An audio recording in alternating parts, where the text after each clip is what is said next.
military operation.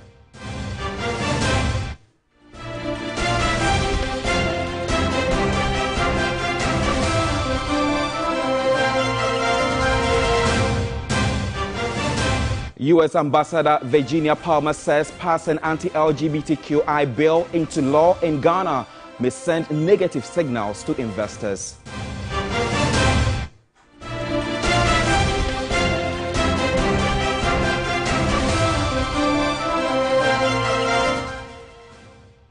Court documents confirm Office of Special Prosecutors seized a large sum of money in local and foreign currencies from the Abilimpe residence of former Sanitation Minister Cecilia Abena-Dapaah.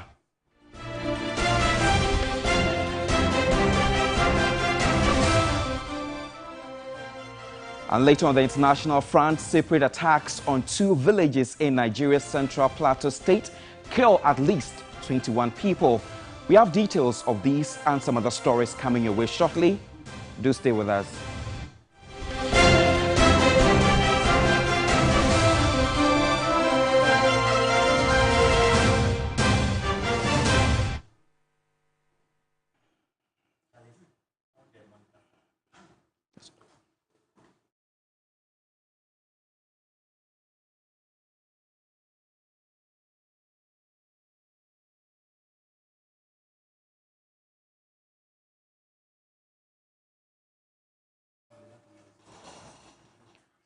The news is live on DSTV channel 279. We're also streaming across the world on Facebook at TV3 Ghana. Do join us with your thoughts and comments. Let's begin the bulletin from the camp of the largest opposition, NDC, as the NDC caucus in Parliament in a press statement has said it has noted with dismay a press statement from the Bank of Ghana dated August 9, 2023, which purports to respond to their press conference on the Bank of Ghana's 2022 published annual report and financial statement held on August 8, 2023.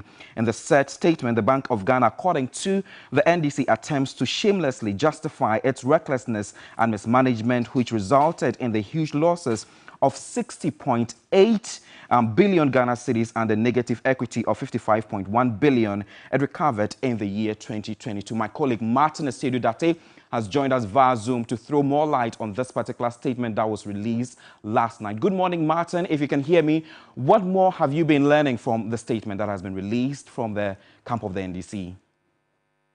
Right, good morning. I said about clearly the NDC is insistent that their position is clear and that the Bank of Ghana has actually misinformed the Ghanaian populace by going back to the same points they made in their first report, which indicated that they had made losses of 60 billion. Now, the NDC says that, as it stands, the Bank of Ghana and the position of the NDC are totally at variance. They say the Bank of Ghana and the governors must resign. They go on to talk about, for instance, the $250 million headquarters which the Bank of Ghana intends to build or is currently building, and says that in this current times where the country's economy is struggling, that shouldn't even be part of the priorities of the Bank of Ghana and should have been aborted right from the onset to ensure that money is rechanneled into other profitable ventures for the economy. They go back to the point that, for instance, the Bank of Ghana's decision to print money in 2021 and 2022 for the government is one of the reasons why the economy is still struggling and cannot fathom why the Bank of Ghana would want to justify this decision.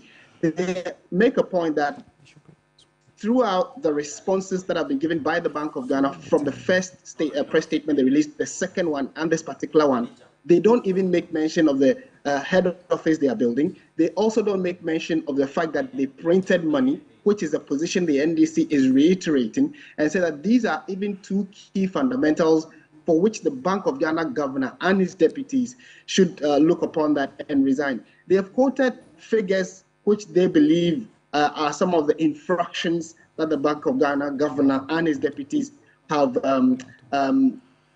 committed. The individual say that, for instance, has to do with yes, the individual.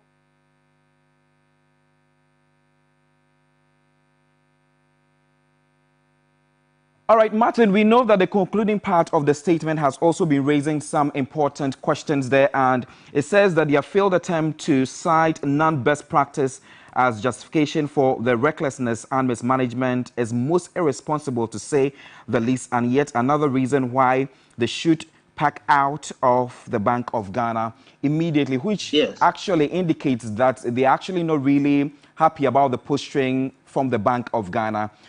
How does this stand Certainly. to affect the bank?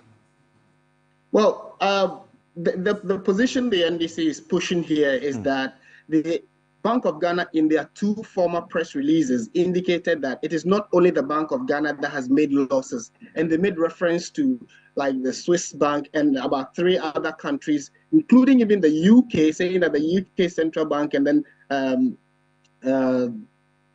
Switzerland also have also recorded losses. So they cannot say that it is only Ghana. But the NDC is saying that you cannot compare yourself to these other economies because they have stronger foundations, which is buttressing the economy. For which reason, if even they are recording losses, they have significant reasons in place that can help them show up some good finances to run their central bank. For Bank of Ghana, they are saying that the books do not look good, and they are staying by their stand that the governor and his 2 deputies should leave. All right, that's my colleague Martin Asiedu that giving us breakdown on the statement that was released yesterday from the NDC regarding issues of the Bank of Ghana. Away from that, the ECOWAS has insisted it will use force if required to restore democratic rule in Niger after a meeting of ECOWAS heads of state in Abuja. Now, ECOWAS Commission President Omar Alieu Toure laid out the decision made by the heads of state by the president. Let's take a listen at that.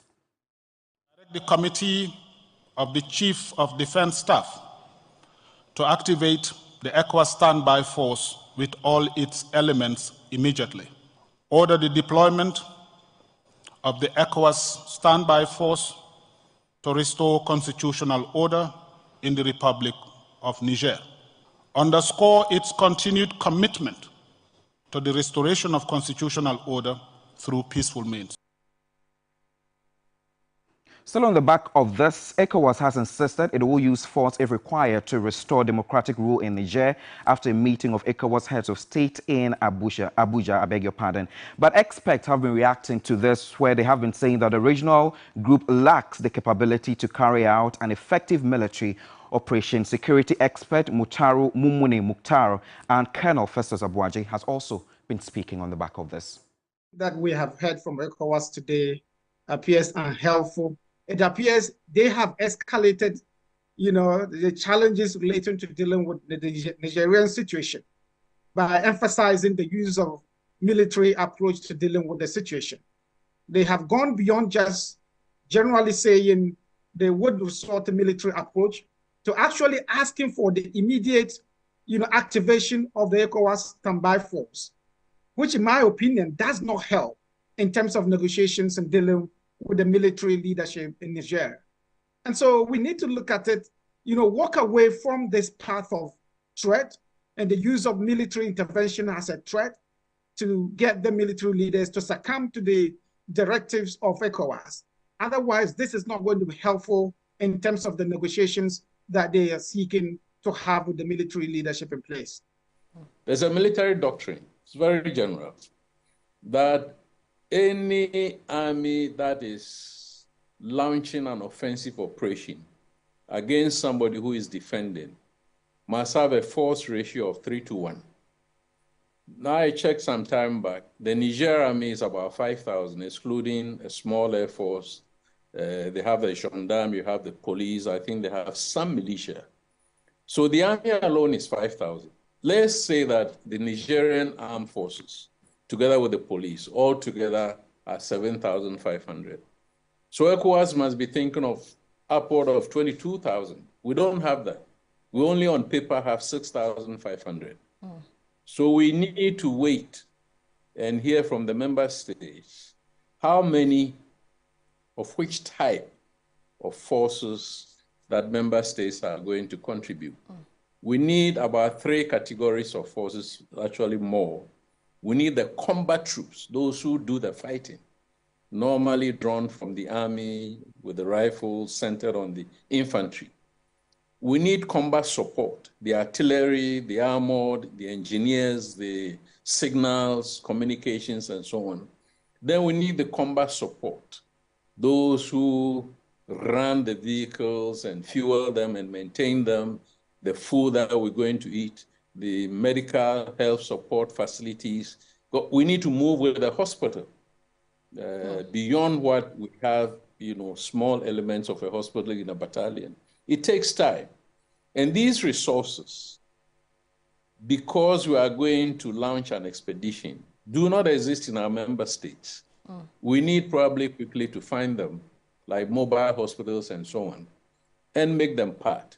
We may have weapons on our inventory or inventories, but we may not have the ammunition. Because in reality, no army has all the ammunition that they need to go to war. They maintain it at a certain level. Now we need to ramp it up. And because we don't manufacture these types of ammunitions in Africa or in West Africa, we need to place orders. And the orders might take a bit of time, before they arrive. So also then the mobilization of this force, in the words of activation, it's not a 1 day or 9 day wonder. It's going to take time. Right. And I don't think that we're talking of maybe